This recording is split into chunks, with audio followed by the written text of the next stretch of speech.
মা খুব ছোট একটা শব্দ, তাই না? কিন্তু দেখুন, পৃথিবীর সবচেয়ে মূল্যবান একটা শব্দ মা। মায়ের মর্ম আপনি তখনই বুঝবেন যখন মায়ের কাছ থেকে দূরে যাবেন। মায়ের কাছে থাকাকালীন কেন বুঝবেন না জানেন? কারণ হাজারো ঝড় ঝামেলা অশান্তি যাই আসুক না কেন, মা আছে মাঝখানে, মা আটকে নেবে। মা কখনোই তার সন্তানের ওপর কোনো কিছু যেতে দেবে না। আর যখন মায়ের কাছ থেকে দূরে চলে যাবেন, তখন তো আর মা থাকবে না। তখন আপনার উপর দিয়ে সমস্ত কিছু যাবে।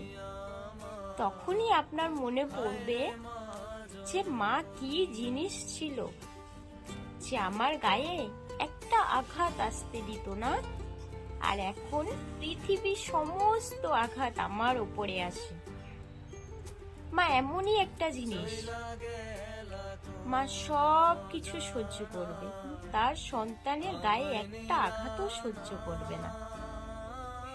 কিন্তু বাকি সবাই নিজের গায়ে সহ্য করবে না, কিছু অপরের গায়ে ঠেলে দেবে, কিন্তু মা কখনোই ঠেলবে না।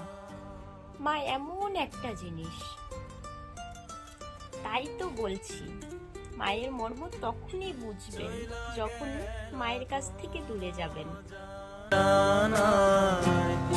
আমায় নিলাম।